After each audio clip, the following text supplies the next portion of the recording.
भर में कैंसर जैसी लाइलाज बीमारी से बचने के लिए जागरूकता के विभिन्न कार्यक्रम किए जाते हैं।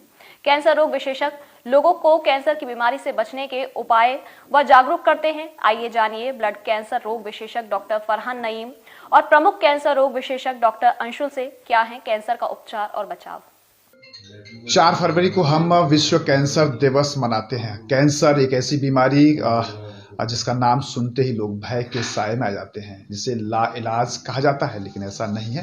कैंसर की बीमारी भी क्योरेबल है और विश्व कैंसर दिवस पर हम कैसे अवेयर रहें कैंसर की बीमारी से, क्या ट्रीटमेंट है और किस तरीके का ट्रीटमेंट उपलब्ध होता है, इस बात करना चाहेंगे। और डॉक्टर साहब, जिस तरीके से मुख का कैंसर बहुत सारे हमने देखा है कि अमूमन ज़्यादातर मुख के कैंसर सामने आते हैं, आखिर इसकी वजह क्या हो सकती है, कितना ट्रीटमेंट इसका संभव है और क्या सावधानियां रखनी चाहिए मुख के कैंसर से बचने के लिए?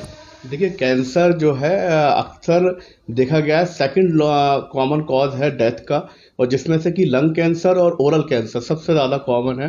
मोस्टली नॉर्थ इंडिया की अगर हम बात करें तो ओरल कैंसर काफ़ी कॉमन है। इसका सबसे अहम कारण है टोबैको प्रोडक्ट्स का यूज़ करना। टोबैको प्रोडक्ट्स जैसे पान है, तम्बाकू है, बीड़ी, सिगरेट, कोई भी निकोटिन और वाले पदार्थ अगर आप यूज़ करते हैं तो ओरल कैंसर सबसे ज़्यादा कॉमन है, जिसमें जीभ का कैंसर है, गाल का कैंसर है, गले का कैंसर है और लंग का कैंसर है। बेसिकली हम बात करें तो टोबैको से कितनी संभावनाएं मुख कैंसर की बन जाती हैं, यानी कि ओरल कैंसर की संभावनाएं टोबैको का, तंबाकू का अगर सेवन करते हैं तो कितनी संभावित हो जाती हैं? देखिए, अगर हम देखें तो जितने भी कैंसर के ओरल कैंसर के पेशेंट हैं, कहीं ना कहीं हिस्ट्री टोबैको की ज़रूर होती है। बिना टोबैको की हिस्ट्री के ओरल कैंसर मिलना बहुत कम पेशेंट्स में होता है। जिनको दांतों की प्रॉब्लम होती है उन्हें भी कई बार ओरल कैंसर होता है, जीभ का कैंसर होता है, लेकिन 90% पेशेंट्स में टोबैको की हिस्ट्री होती है। चाहे वो किसी खैनी की फॉर्म में यूज़ करें, तम्बाकू की फॉर्म में यूज़ करें, पान मसाला हो, चाहे पान का सेवन करें, चाहे बीड़ी या तम्बाकू का, बीड़ी या सिगरेट का सेवन करें।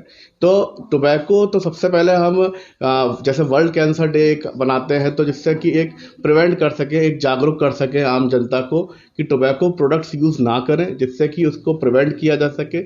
अगर कहीं पे कोई शंका लग भी रही है तो जल्द से जल्द चेकअप कराएं। उसका चेकअप कराने के बाद भी कई बार पेशेंट को डायग्नोज भी हो जाता है कैंसर, लेकिन ट्रीटमेंट के लिए पेशेंट कई बार टर्शरी केयर तक नहीं पहुंच पाता है। कैसे अवेयर रहना चाहिए? हाँ, तो इसके लिए ये अवेयरनेस रहनी चाहिए जैसा कि हम पूरा ग्रास रूट लेवल पे पेशेंट को अवेयर करें, जल्द से जल्द डायग्नोज करें, उसको नॉर्मल छाले के समझ के सिर्फ दवाइयाँ ना खाते रहें, उसका प्रॉपर जाँच कराएं।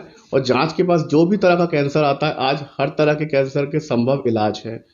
तो जिस हॉस्पिटल में उसका इलाज हो सकता है उस हॉस्पिटल में उसको जल्द से पेशेंट को रेफर किया जाए, और पेशेंट को सही टाइम पे अगर ट्रीटमेंट स्टार्ट हो तो उसको जड़ से भी खत्म किया जा सकता है।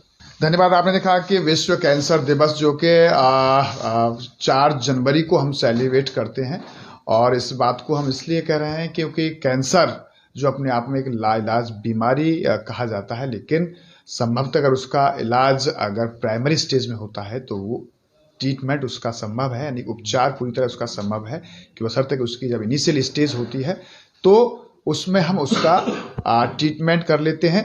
डॉक्टर साहब ने ये भी कहा है कि कैंसर कई प्रकार के होते हैं, और क्योंकि आज हम खान पान हमारा शुद्ध नहीं है, वातावरण में मिलावट है, जिसकी वजह से शरीर पर हानिकारक इफेक्ट्स जाते हैं। मुख का कैंसर जो कि गुटखा, तम्बाकू का सेवन करने से अधिक तक होता है, तो ऐसे में विशेष ख्याल रखना चाहिए। अगर कहीं कोई गांठ होती है तो शुरुआती दौर में तुरंत उसका चेकअप करा लेना चाहिए। यानी कि कैंसर की सबसे बड़ी इलाज की बात है कि अगर प्राइमरी स्टेज में अगर आप उसका तत्काल ट्रीटमेंट कराते हैं तो उसका उपचार संभव है, क्योंकि कैंसर हम देखते हैं कैंसर से बहुत सारी लोगों की मौत हो जाती है। लेकिन कैंसर दिवस पर हम सभी लोगों को अवेयर होना चाहिए, और समय पर, यानी अगर हल्का सा भी आपको कुछ ऐसा लगता है तो तुरंत डॉक्टर से सलाह लेनी चाहिए। न्यूज़ का पर्सन गोपाल जग्गा के साथ गोविंद भारद्वाज।